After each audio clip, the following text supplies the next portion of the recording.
Why don't you think it will work? I mean, maybe I could put it in black and white. I don't know. I mean, either that or color. Who knows? Well, the thing is, I don't want it to be inconsistent. Like, I put some shots in black and white, then I make it in color too. So it's like, why not just keep it in one place? So, but the thing is, my whole life story was in black and white. So why not I put it in black and white.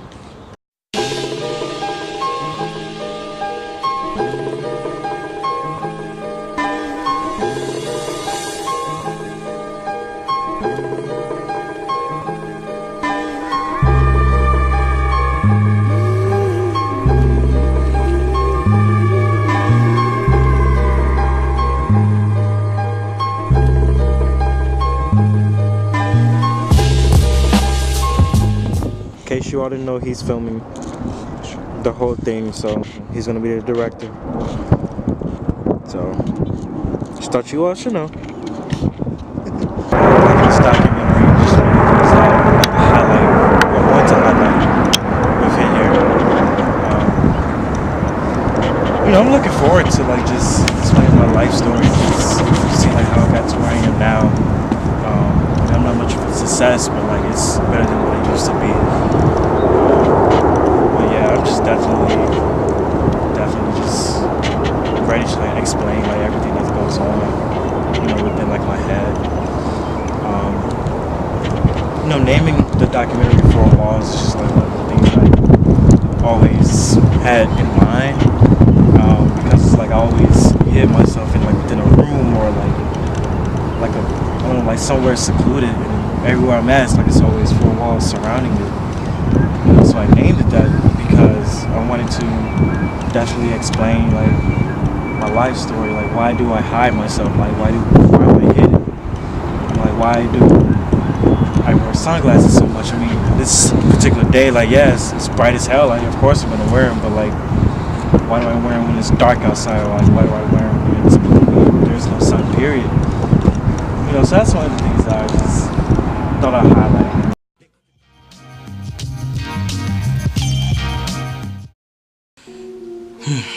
Ready to do this? My name is John Rayburn.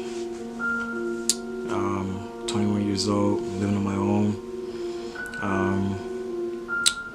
Really didn't have much growing up on the south side of Chicago. I mean, I was originally born in Evergreen Park, Illinois, and mostly raised in the south side of Chicago majority of my whole life.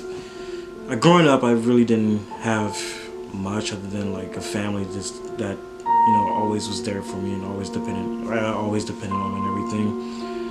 But essentially, it was like really like tough growing up. I've seen so many things and always hid myself, from these how can I put it? I don't even know how to put it, to be honest. Like, there's these tragic situations that I just had to go through, growing up as a kid. From being picked on, bullied, and everything, and just, going through these things is definitely one of the things that was just really tough for me. Growing up, I mean, I've always depended on my older sister. Like, she was always there for me from the get-go. I mean, she still is, essentially, even me being at the age of 21, like, she's still there. My uncles were, like, very tough mentors to deal with.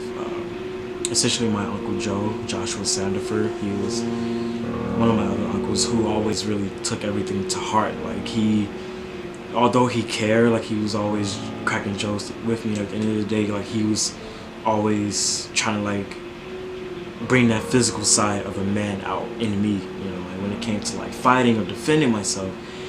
I remember this one situation where I was on my way home with my cousin, and this kid, I guess he was just really talking bad about my cousin, and I couldn't take it no more. So like, I just tried to stand up to him, like, do not, like, yo, I was telling him, like, yo, don't bother my cousin, like, leave her alone, and things like that.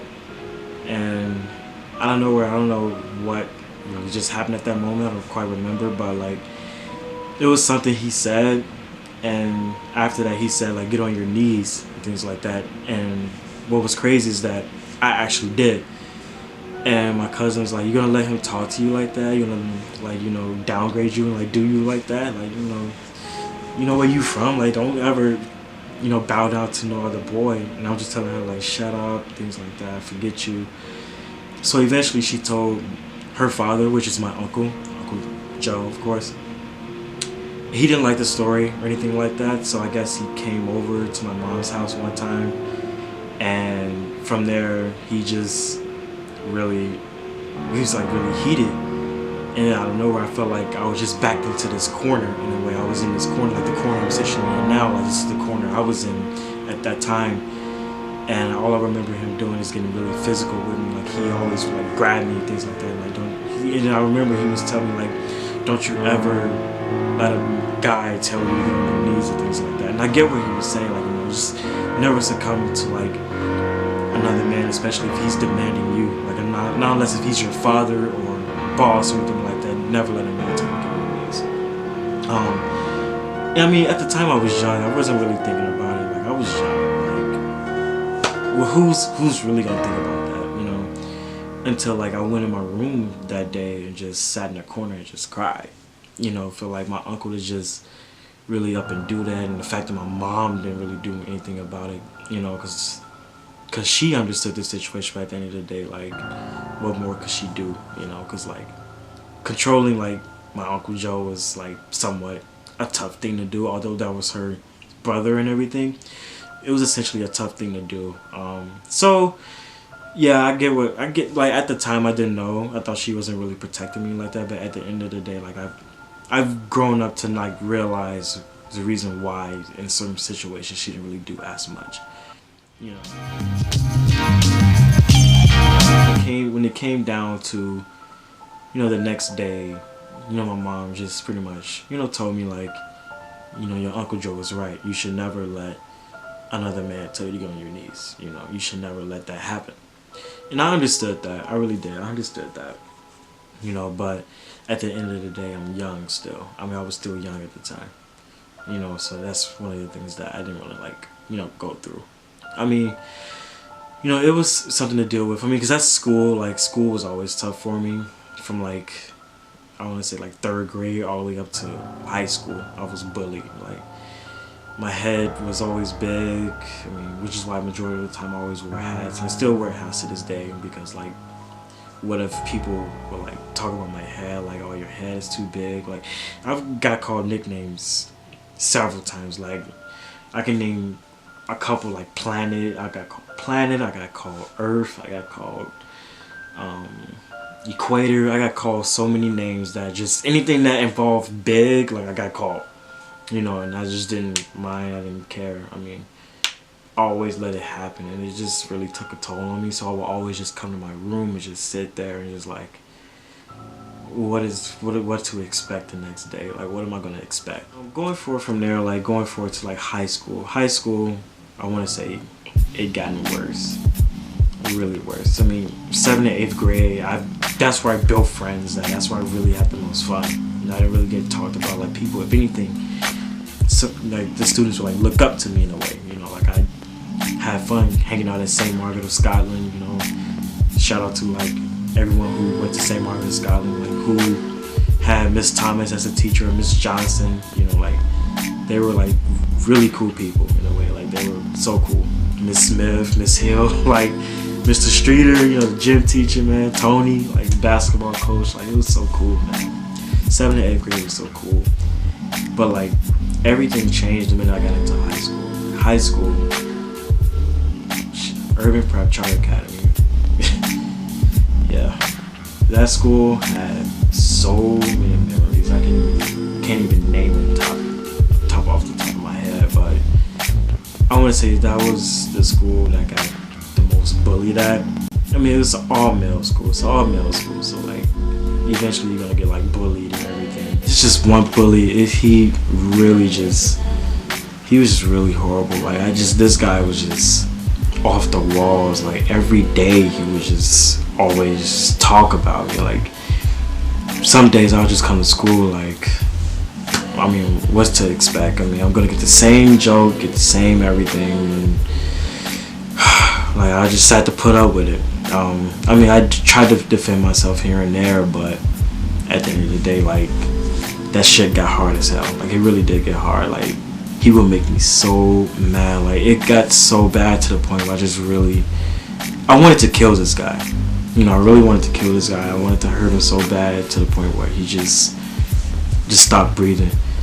Until, like, I met one of my teachers, Mr. Stewart, Corey Stewart, who was like a mentor. You know, he was always there. He helped me out the best way he could. He was always there. He always just, if anything, I would say out of all the teachers there, all the faculty and staff that was there at Urban Prep, I would say he was the most protective one, because like he cared about his brothers. You know, he always looked out for us and everything. And so like when he always saw that and he understood what I was going through, he just like, man, you know, he pulled me to the side one day when I came to class and was like, man, you need to stand up for yourself.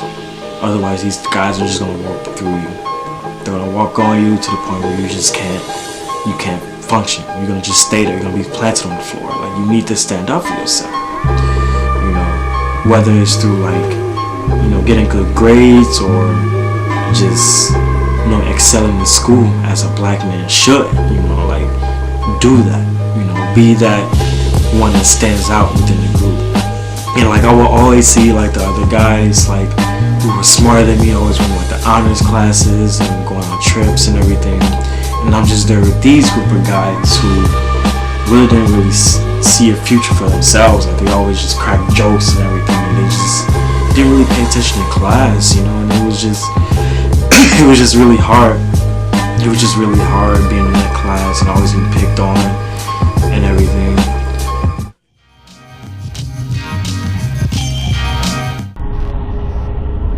Soon it will be you who comes begging to me. You think you know me. You think you know me.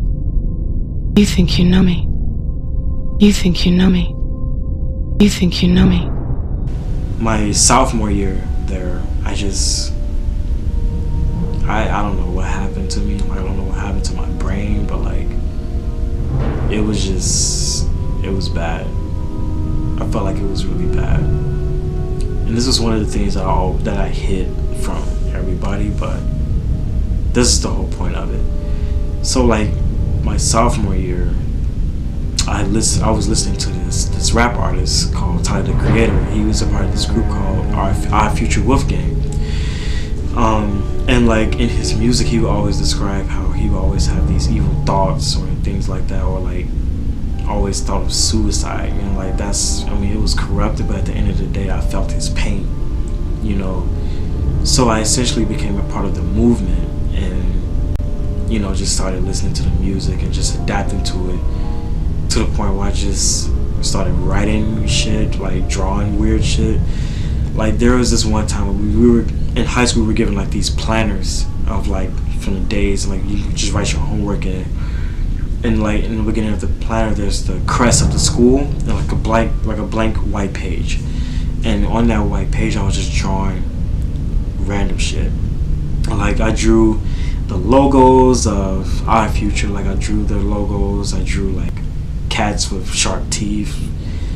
What was even more corrupted is that I drew upside down crosses. I drew that because, I mean, that's what the movement that's what they pretty much did and everything. Like, and I just felt like, okay, I mean, if he's doing it, I mean, like, why not me? I mean, at the time I was only like 15, so it was like I didn't really care what I did. I mean, I wasn't with no one. Like, I was single. I mean, I felt like I was really ugly to the point I couldn't even get a relationship. Like, most of the time when I had a relationship, it was always outside of the state of Illinois. Like, it was always long distance relationship. So I knew like I would never get something that's inner city. Like, I knew like I would never find someone. Like, at the time, that's how my mind was set up. You know, and from there, I just went to this deep depression to the point where I just started drawing random shit. And I remember like this one page in particular, I wrote FML, which stands for Fuck My Life. And like, I wrote the letters in the middle of the page, and then like around the letters like within like that middle section around it, I just kept writing it in like small letters. Like this page was full of FML, FML, FML, and in the middle was just big flat letters. And I'm just like, holy crap! Like what is this? Like what is essentially going on? Like why am I drawing this shit? Like it was just bad. It was just all bad, man. And I had to deal with it. Like, but it's like I felt like that's one of the things that really just definitely took over my head. Like I didn't even think I was drawing shit like that until like I saw it and I looked at it. I'm like, oh fuck, man, what's really going on? So I started listening to this music and everything. I just kept going. I just kept listening. I'm just like, yo, I gotta listen to this, like, because it's helping me out. Like it's helping me get somewhere. Like I even did weird shit. Like I wore gloves on my hand in school. Like I was like drawing on my hands too. Like it was just bad. Like it was just really bad. And I was just drawing on my hands. I'm just looking at them. I'm sitting on the floor just looking at them like, what is this? Like what's going on? You know? And originally from there, like I just knew like, okay, maybe something's up, you know? So at the time, like I recently, like I was with my mom, like we recently moved into this house. It was pretty spacious. Like it was on along 82nd and Carpenter, I think. And we moved there, and you know, the house was pretty spacious. Like it was big. Like in the beginning, like once you walk in, you know, there's like the big living room. There's like a little study room there, and then like going forward through the living room, there's like my older sister's room to the right, my mom's room to the left, and then if you go upstairs, it's my younger brother's room, which is pretty spacious. Then you have my younger sister's room. And in the back was like a little attic, you know, just had like a little glass door, and it was like a little attic, and that attic was like my room, you know. In that case, like that room, it really wasn't much. I mean, it was like a little small attic. Like what could I really do with that room? But there were a lot of horrible memories in that room. Like that room was just so condensed. It was so small. Like it was just. I felt like the walls were enclosing. Like it was just so bad. Like it was, man. Like that room it had so many memories. I think there was one night I was asleep in that room. Like I was asleep, and it was just, I don't know what was going on, but like it felt like I was asleep, but I was awake at the same time though, and I was just walking around my room. Like it felt like I was just walking, but like I couldn't open my eyes. Like something was forcing me to like keep my eyes closed, but I tried to open them. All I remember is hearing like voices and everything like that, and all of a sudden like I felt myself levitating from the floor. I'm like, what is going on? And so like I just snapped back into reality. I woke up in my bed, like, and I could remember just looking down in the sheets, like they were soaking wet, like I was sweating, like what the hell is going on, you know? So I pretty much just went up there in my room. I went downstairs and got some water, and all I remember seeing, like my eyes were like a lightish red color. Like it was just like a lightish red. I'm like, I don't think it was that intense. But going forward from there, like I just drew up the conclusion that with everything I was drawing and everything I was doing, like I felt like, you know, maybe, you know, I don't know if everyone's religious or not, but I felt like maybe the devil had something to do with that. And it was really intense. It was tough dealing with that. But essentially, like, man, I just had to, you know, let the moment marinate, just chill, you know. But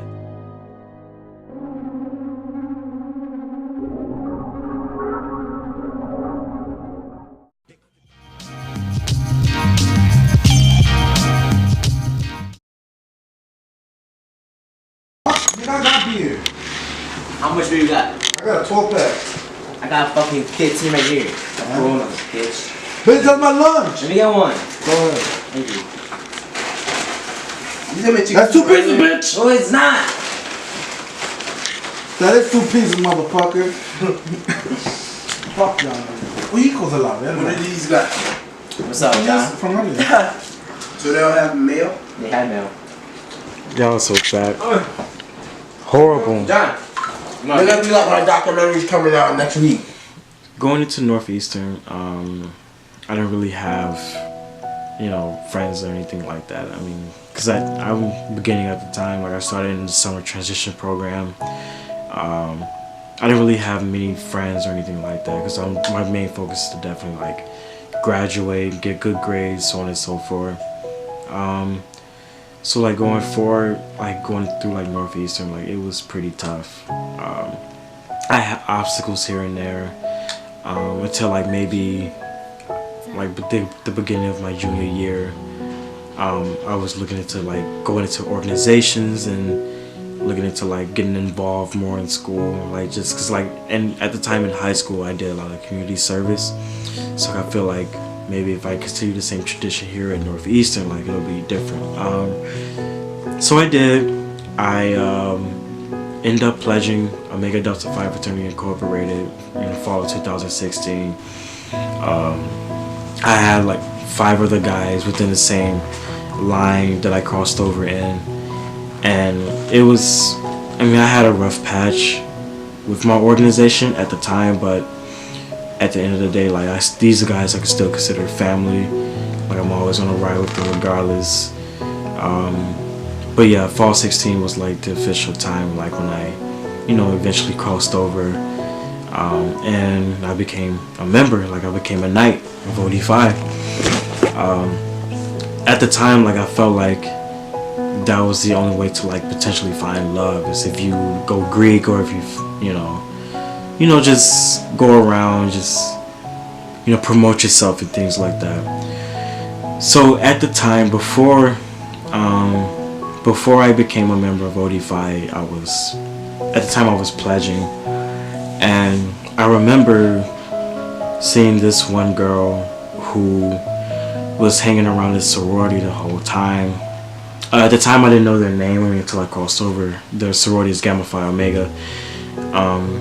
And at the time, like, I just kept seeing her around. Like, sometimes I would look at her, she would always look at me, and it was just like a staring thing. Like, but I think there was this one day I was walking through the school, and she walked past me, just smiled and looked at me. I'm like, oh, she's beautiful. She was beautiful. She looked really good. Like, she was pretty amazing. Like, I couldn't keep my eyes off of her for some reason.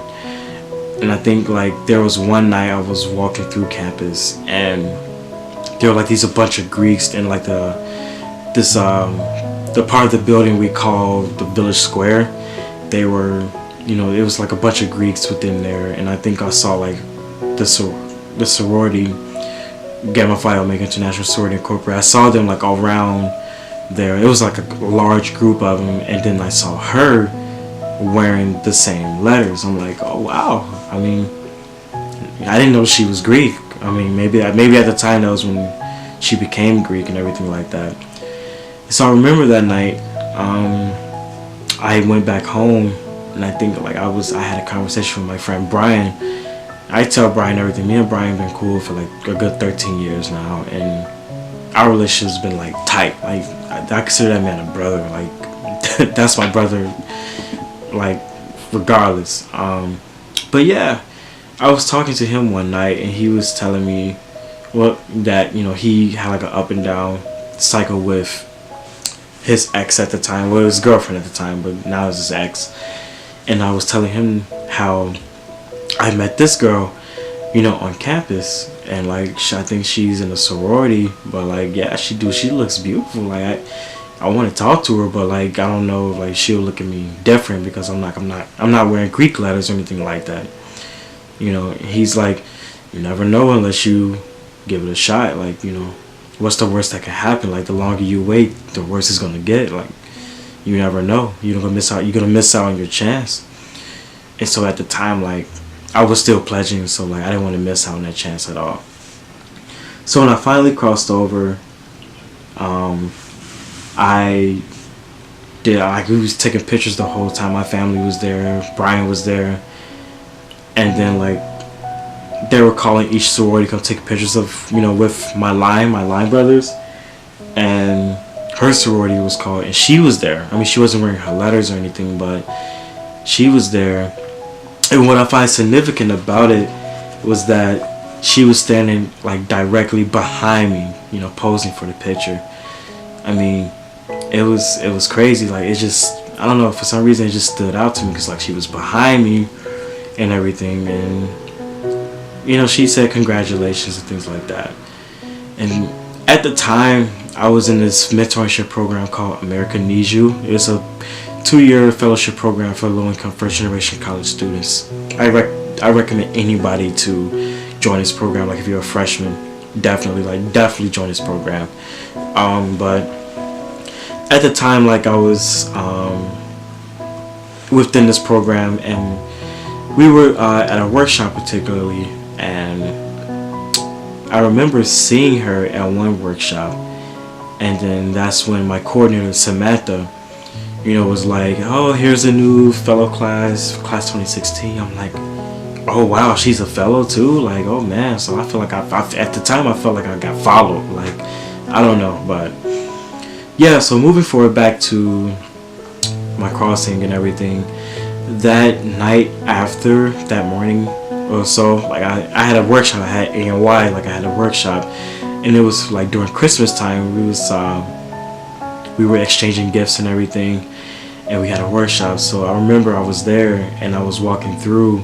We were in like these lecture halls. I think we were at DePaul University, and I was walking through, you know, like the stair aisle, you know, where the seats were, and I think she was at the aisle right behind me. And so like I walked, you know, I was walking past, and out of nowhere I hear, "Hey Neo," and everything. I'm like, I turn around, and it was her. I'm like, oh my god. I'm like, in my head I was like, oh damn. And she said hi, you know.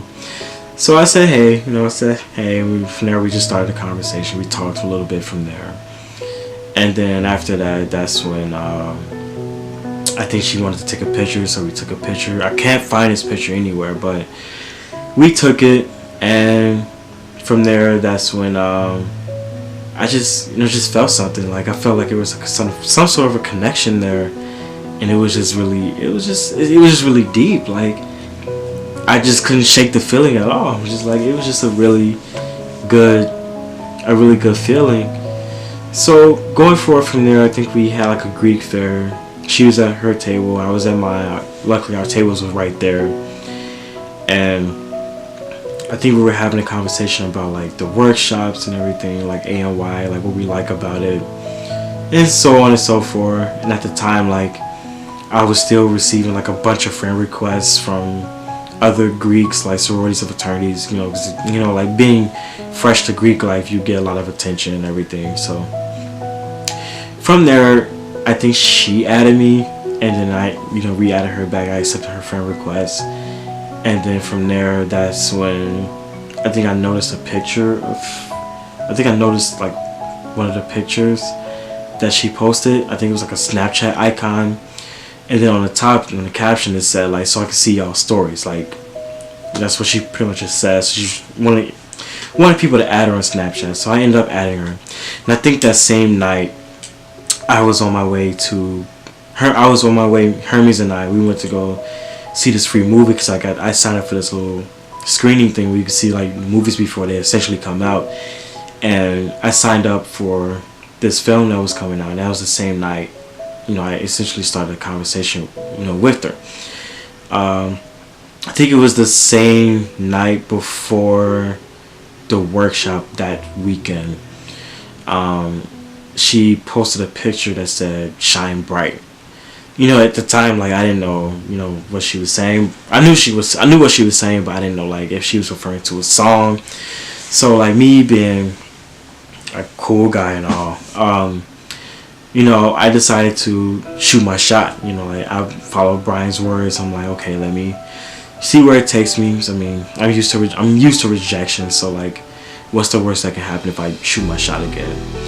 So I commented on the picture, and I said, like, a diamond. You know, like, asking a question, and, you know, she responded like in a cute way, saying like, yeah, but also like a swan as well, because like her sorority, like, their mascot is a swan. So she said that. And I think from there, that's how the conversation just started. Like, that's how we started talking and things like that. And I think like during the movie, that's when we like scheduled a time to like just meet up, like both of us like hanging out, like essentially like a date in a way. And from there, that's when that's when I decided like, okay, maybe this is going somewhere. Like, we gonna meet up. Like, this is gonna be fine. It's like the day comes and everything, and like for some reason I had this gut feeling like, man, she may back out. She may not want to do it. Like, it's gonna be the same cycle all over again until like she said like, I'm already at the front door. You ready to go? I'm like, oh wow, I guess we're doing it. So I'm like, okay, I left. Oh, I didn't add. So like the reason, so like essentially we were supposed to go to the workshop. So we did, and then we like left early or whatever. We had to make up some things to like leave or whatever, because that's how, you know, our love started. That's how it pretty much started. You know, just like skipping a workshop, like leaving half of the workshop just to go hang out and meet each other. So yeah, we did. And the first place we went to was we went to Millennium Park. We just hung out there. We just talked and everything. Like, I just really enjoyed looking at her. Like, her eyes were just amazing. Like, it was this fun fact she told me that, you know, her eyes would like change color based on like, you know, the lighting of like whether if it's bright or if it's dark. Like, they'll either turn brown or green. Now, I remember she told me that at the time we were sitting at SU and we had our first conversation at first. So from there, that's when the date just like, it was just amazing. Like, we were holding hands and everything. And then from there, like, we sat in like the Lurie Garden, like in a bench, and we just sat there. And from there, that's when we just like really, you know, I guess we got really close and everything like that. And you know, out of nowhere, we just like shared a kiss with each other. Like, it was a breathtaking moment. Like, I loved it so much. Like, it caught me off guard, but at the end of the day, like, it was right. And ever since that day, that's when everything just started. Like, our journey just started. Like, that's where we began. That's where we started. So yeah, that's how our journey pretty much began. So me and John been knowing each other for over a year already. And I feel like our relationship is good. Sometimes we can hit heads, and sometimes I'm stubborn myself, but it's okay. It's just something that I think it grows and it improves, and it's something that, yeah, there can be obstacles, but like we still keep moving forward with it and learning from one another. So I think it's really great. So I mean, we have rough patches here and there. We were like, throughout the relationship, we had like arguments here and there. But at the end of the day, like, we're strong individuals. Like, we can keep a conversation going. Like, she's the very first girl I could ever keep a conversation going with. And from there, I enjoy talking to her. I enjoy sharing my thoughts, my feelings, my emotions. And she listens. She does the same thing. It's like we see eye to eye. We see eye to eye. We do. And that's one of the things that I really love. You know, I love it so much. And yeah, I love her. I feel like when it came to losing my grandmother and my aunt within like 3 days within each other was like definitely a scar. Like, I was scarred, you know, when I lost them. So originally how it went out was that my aunt passed away initially, and I think last time I remember, I think I was told that she died in the comfort of her own home. Like, I think somewhere in her bathroom. And then I got word that, I think from my dad or from my older sisters, that my grandma Loretta on my dad's side was hospitalized. Forgot what the condition was, but essentially 3 days later, she passed away, and it definitely took a toll on me, because that was something very tragic that happened. Losing two amazing people within 3 days from each other was definitely hard to deal with growing up. So essentially, the funeral happened, and that same night of the funeral, once the funeral was over, that same night I went home and I went downstairs to the kitchen and a part of me just wanted to just take my own life. So I grabbed like a butcher knife and I just held it to my chest, like held it there firmly, and I was trying to force it into my chest, but it wasn't going. Like out of nowhere, like my arms just felt weak, like they were like essentially shaking to the point where I just ended up dropping the knife. I think that was maybe God's way of saying that it's not your time right now. Like now is not your time, because you still have a lot to live for. You still have your whole life ahead of you. You know, I mean, don't let this be an obstacle to, you know, stop you from what your essential plan is. So I think with that, it was the most tragic thing that ever happened within my life. Sorry. It was very, very tragic.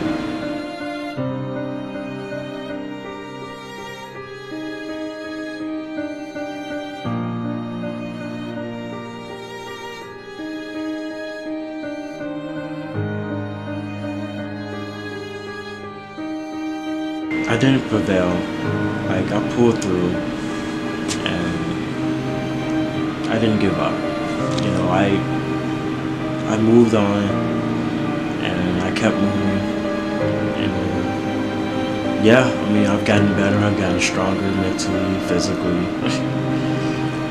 But yeah, I'm awake now. I'm alive. I'm still 21 years strong. This year I'll be 22 on June 22nd, which will be essentially my golden day, as people would say. But like, I'm alert now, I'm awake, I see things, like, and I have, you know, people to thank for that, because that was essentially the reason why I was always remaining within the four walls.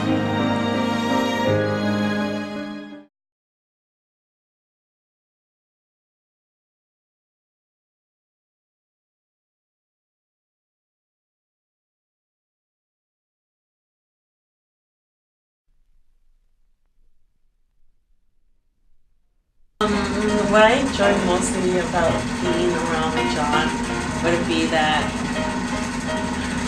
like when he stares at me. It's so cute. Like, I find it interesting because like nobody stares at me like that. Like, he has like that patience, and like I don't know what he's thinking, but like sometimes he keeps staring at people for a long time. I'm like, what are you thinking? But that's what I enjoy the most. It's like something so small, but I enjoy it.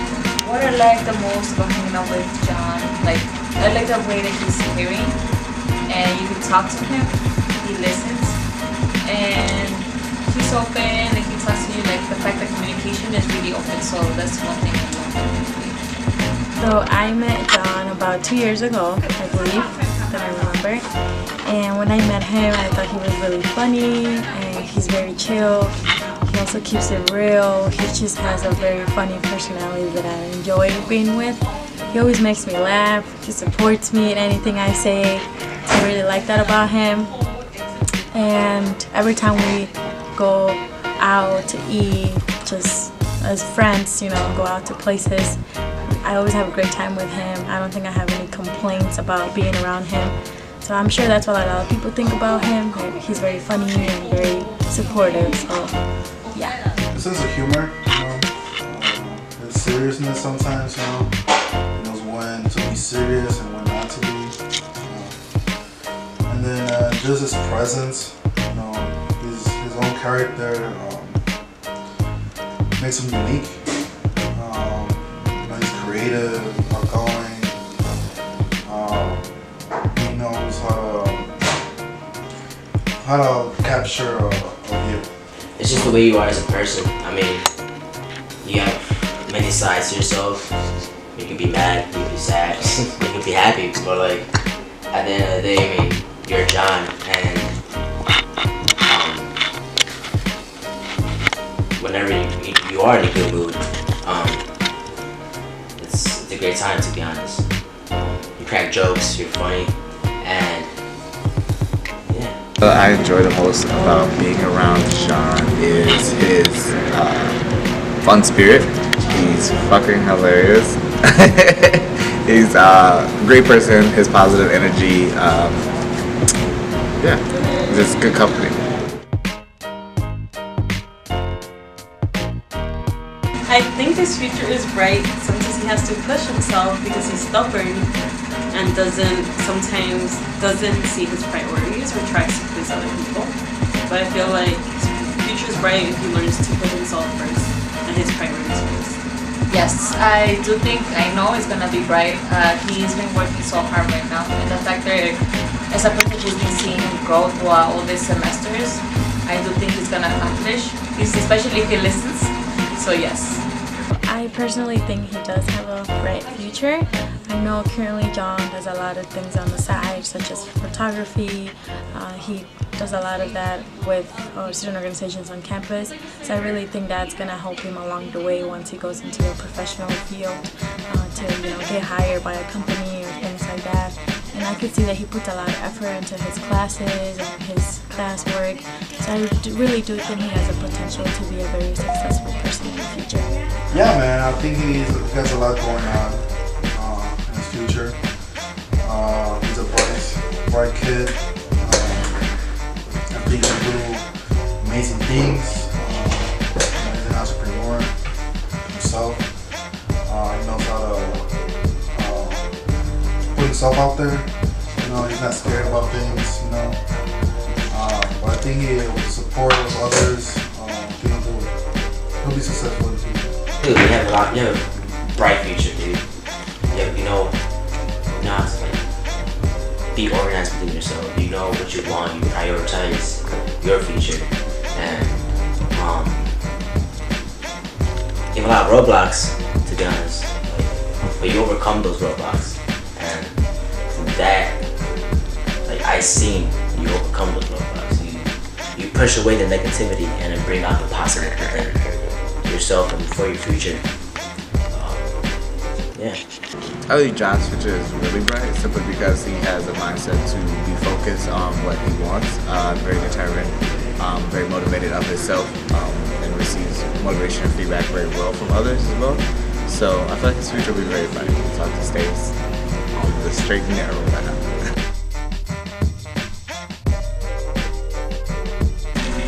Mentoring John has been good and bad.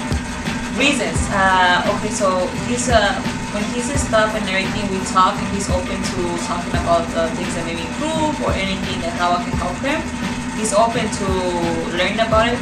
Sometimes he doesn't listen, but he's willing to open and try. And I have seen him try different ways, such as professional wise, income wise, personally, emotionally. So I have seen him grow. So he is growing more. He needs more, but yes. It's hard in a way because you're trying to make these kids better, and you gotta tell them how it is sometimes, even though they're not gonna like your response. But that's part of being a mentor, is letting them know that when they're making a mistake, also just following up with their success.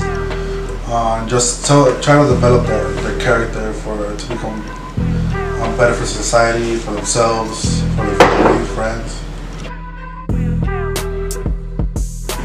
Being a brother to John is particularly special, simply because before we became brothers, we traveled in the same direction for about maybe 3 years without knowing each other, and now having this experience that we're now tied into the same brotherhood, it is it's interesting yet fun. It just shows that the world is very small and that you can be any and everybody, depending on where life takes you. And I would have never assumed that I would have probably been brothers with John just by traveling on the same public transportation. But yeah. John's future is bright, of course. He has a lot on his playbook and a lot of roadblocks, but he overcomes those roadblocks and he knows like how to prioritize himself for his future. I mean, he knows what he wants. I see John 5 years from now becoming one of the most important people you see. One of the most important people. Everything that I've kept, everything that went on within my life, I always kept within like a setting in which 4 walls are, essentially within there.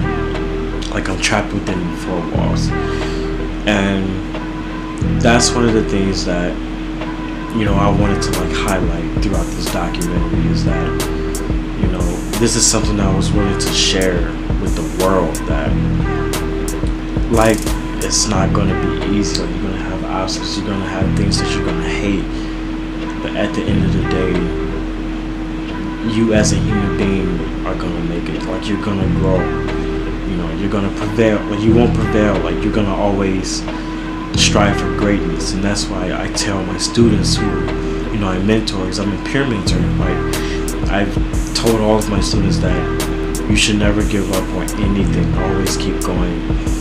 And this documentary goes out to any person who's ever been in a situation where they felt that living was never an option for them. Like they always thought of suicide. Like this is for them. Like I encourage people to like open up more and definitely share their story as far as like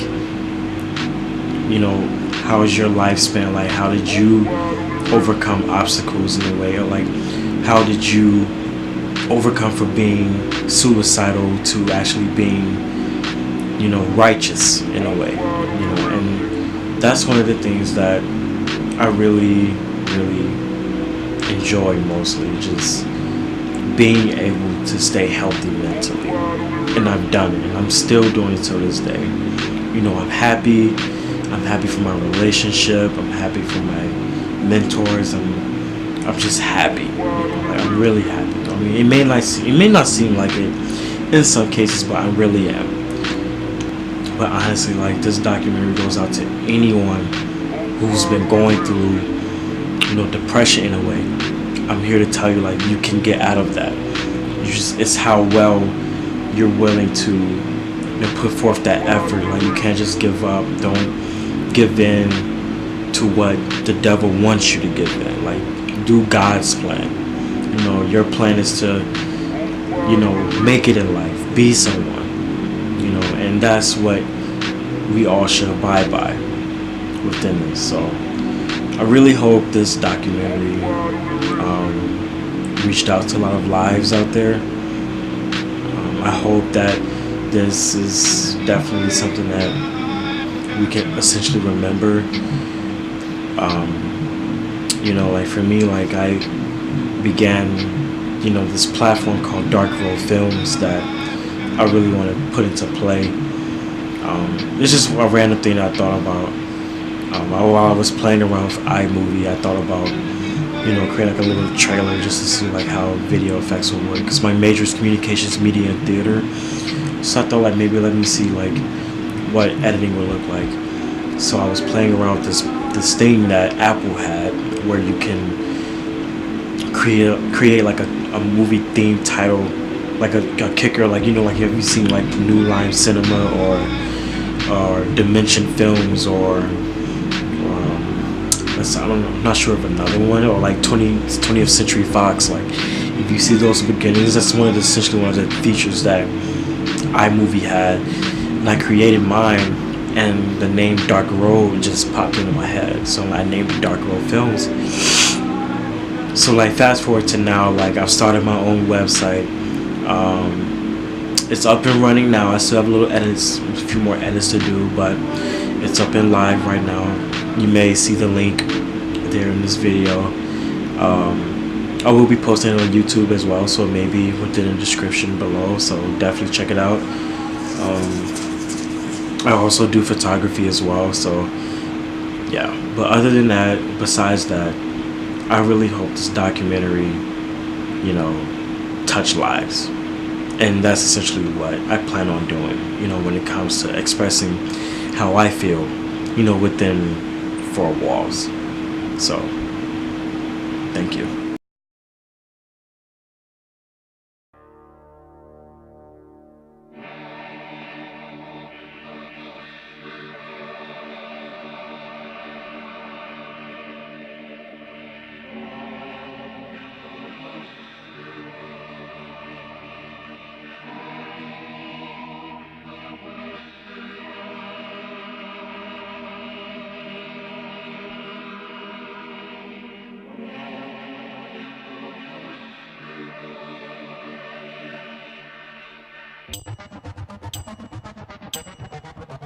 Are you down to start a riot? Are you down to start a war? Are you down to start a riot? Are you down to start a war? Are you down to start a riot? Are you down to start? Life as I imagined it, living so strong and passionate, then turned into some tragic shit. People help me, I'm rabid shit, lashing out on some savage shit. Tears are rising, I'm grabbing it. Stress is hooking, I'm latching it. Got some work, we gon' package it. Back it up, back it up, back it up, wait. Spit so hard, make a lukewarm lake. Writing like this back up in the 6th grade. Came home, found a dead body by the way. Now I'm all scared, man, I had a long day. Trapped in my room, didn't know what to say. I had a tough time seeing real from the fake. Standing in the garden getting bit by the snakes. Riot, riot, riot, riot, riot, riot. Are you down to start a riot? Are you down to start a war? We some angry black men and we kicking down your door. Are you down to start a riot? Are you down to start a war? We some angry black men and we kicking down your door. Ha! I'm back for more, act the war. I've been spitting these raps till my back is sore. Back and forth, pass the torch. Yeah, nigga, I'm the GOAT like a motherfucking Capricorn. Hey, I'm too turned up like the fucking volume. Angry black man, we a fucking problem. If you got an issue, we can fucking solve them. Ain't nobody else that can fucking stop them. Are you down to start a